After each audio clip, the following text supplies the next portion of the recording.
మనం వచ్చిన ఎస్సీజెడ్ పేరేంటి?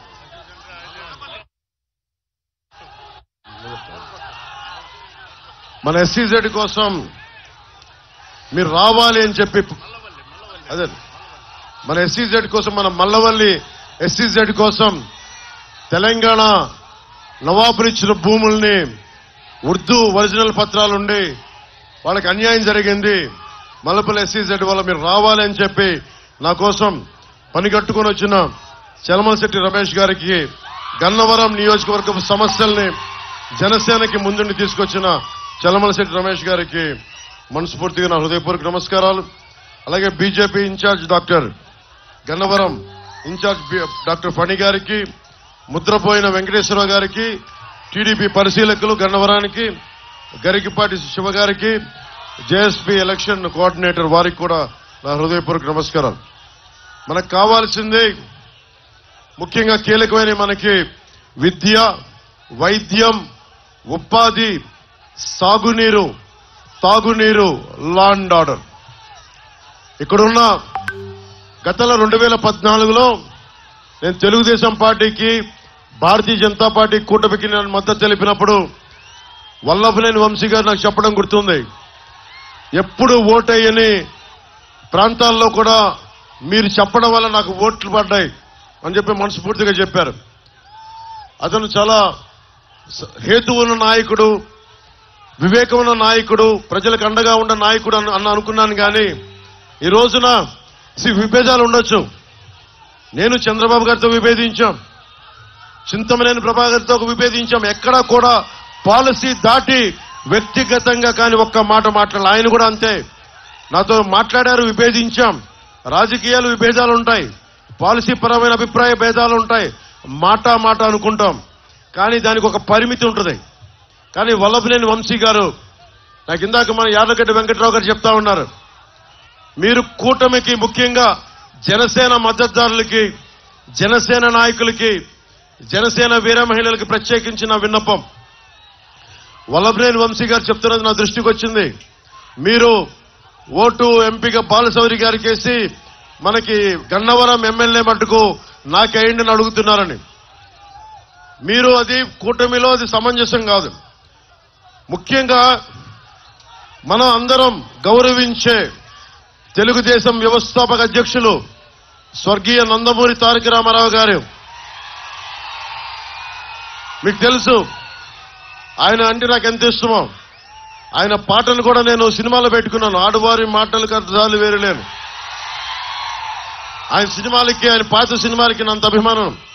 అలాంటి వ్యక్తికి మహోన్నతుడికి పుట్టిన ఆయన కుమార్తెని వల్లభనేని వంశీ గారు ఆ రోజున నాకు అసెంబ్లీలో మాట్లాడడం చాలా బాధ కలిగించింది, నిజంగా బాధ కలిగించింది. అరే మీకు చంద్రబాబు గారితో విభేదాలు ఉండటం వేరు, లోకేష్ గారితో విభేదాలు ఉండటం వేరు, కానీ వచ్చి నిజంగా పాపం భువనేశ్వరి గారిని ఆ విధంగా కించపరిచేలా మాట్లాడటం నాకు చాలా చాలా బాధ కలిగించింది. జనసేన ఊహించుకోండి, భువనేశ్వరి గారిని అంటే నా సోదరుని అన్నట్టే, భువనేశ్వరి గారిని అన్నట్టు నా సోదరుని అన్నట్టే. ఎందుకంటే మనం ఆడపడుచులకి, అక్కడున్న దూరాన ఉన్న ఆడపడుచులకి, అక్క చెల్లెళ్ళకి అందరికీ గౌరవం ఇచ్చేది జనసేన పార్టీ. నాయకులతో అభిప్రాయ భేదాలు ఉండొచ్చు, వైసీపీ నాయకులతో అభిప్రాయ భేదాలు ఉండొచ్చు, జగన్ గారితో కూడా విభేదాలు ఉన్నాయి. కానీ ఎప్పుడు కూడా వారి సతీమణిని ఎప్పుడు కించపరిచేలా మాట్లాడలేదు. తగ్గించం, అది మన సంస్కారం, మన పెద్దలు నేర్పించిన సంస్కారం. కానీ వల్లభనేని వంశీ గారికి ఓటు గనక జనసేన మద్దతుదారులు వేస్తే స్త్రీని అగౌరవపరిచిన వ్యక్తికి, ఆడవారిని అగౌరవపరిచిన వ్యక్తికి, మా సోదరుని అగౌరవపరిచిన వ్యక్తికి మనం మద్దతు తెలిపినట్టే. దయచేసి అక్కడెక్కడో జరిగింది మనకు కాదు కదా అనుకోవద్దు.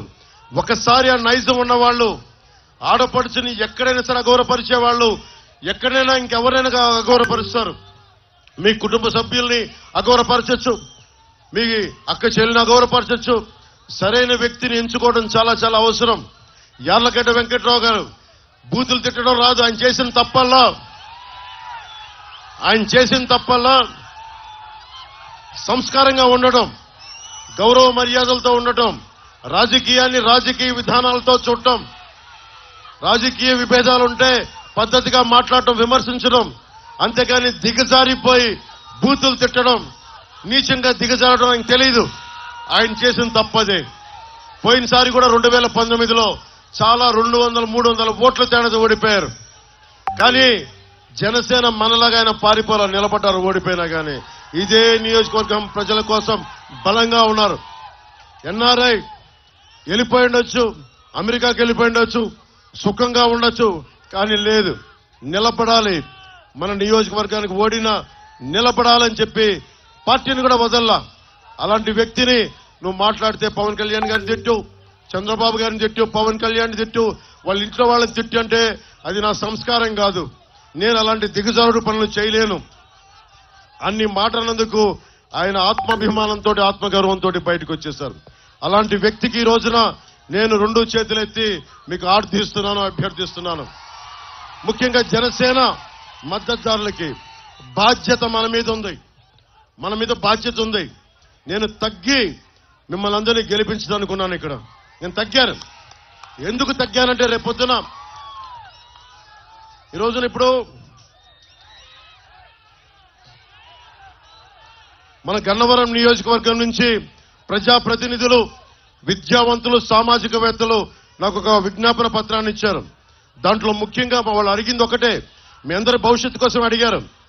బందర్ పోర్ట్ అభివృద్ధి చేయమని చేయండి.